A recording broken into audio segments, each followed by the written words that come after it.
joining us live right now. Good morning.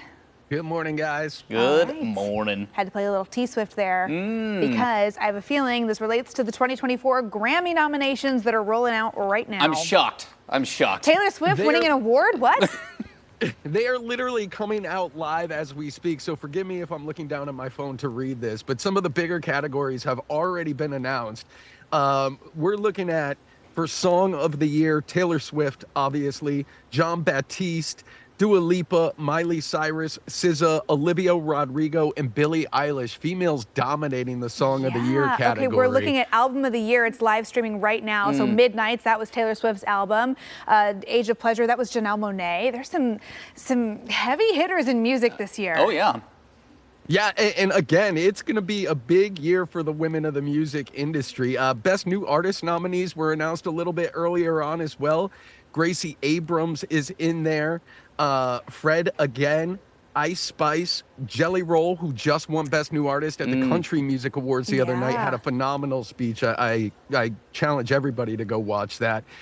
Coco Jones, Noah Kahan, Victoria Monet, and The Warren Treaty are all nominated in the Best New Artist category. Awesome. I feel like I've seen Ice Spice around a lot too, like in commercials. Yeah, and, I mean, she was just on SNL a couple weeks ago. Yeah, all kinds of great new talent. It'll be an interesting year for the Grammys. I think, you know, like you said, a lot of heavy hitters. Grammys is the one award show that I still kind of get excited to watch live. Yeah, you got some performances, collabs. It's not just like speech after speech after speech. So yeah, that'll be exciting. That will be a good one. It is music's biggest night. It's going to be February 4th live in Los Angeles. So, you know, maybe we've done Grammy pre-show live streams before. Maybe we can all get together and do that again this year. Yes, we should get the watch party going again. That'd be fun. That would be fun.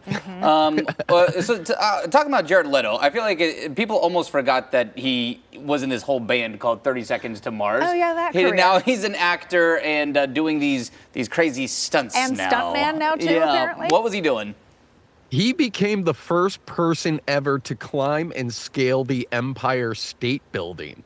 Why? The whole thing. And here's the best part about it. He just did it as a promotional vessel to announce a 30 Second to Mars tour for the summer of 2024. So, yeah, he did this yesterday. He got all the way up to the 80th floor where he stopped for a little bit of a break and was surprised by his mother, who was waving at him through the window. Oh my gosh. But he scaled the entire building all the way up to the tippity top and the lookout tower to overlook the city of New York, just to make the announcement yesterday of the 30 Second to Mars tour, which is actually coming to the RV InStyle Resort Amphitheater next July. So, Travis, I know you got that on your calendar. Oh yeah, that's cool. Yeah. Just whoa. I'm looking at this thinking, do you think the rest of his bandmates were like, can we just put out a press release, dude? I wonder if he actually asked the rest of the band if they wanted to join him to do this. But he's actually had a history of doing this. He's scaled other buildings all around the world. This is by far the highest he's ever climbed. Just watching this video gives my vertigo and scared of heights. Like, it just throws me for a loop. I can't even look at it right now.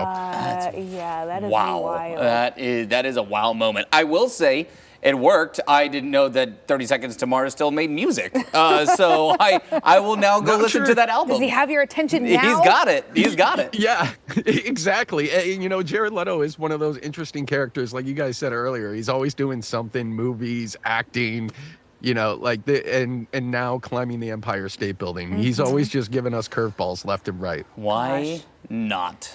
Oh, sure. Man. I had the opportunity to go over the side of Big Pink earlier this year. I got to do the rappel, which is going down.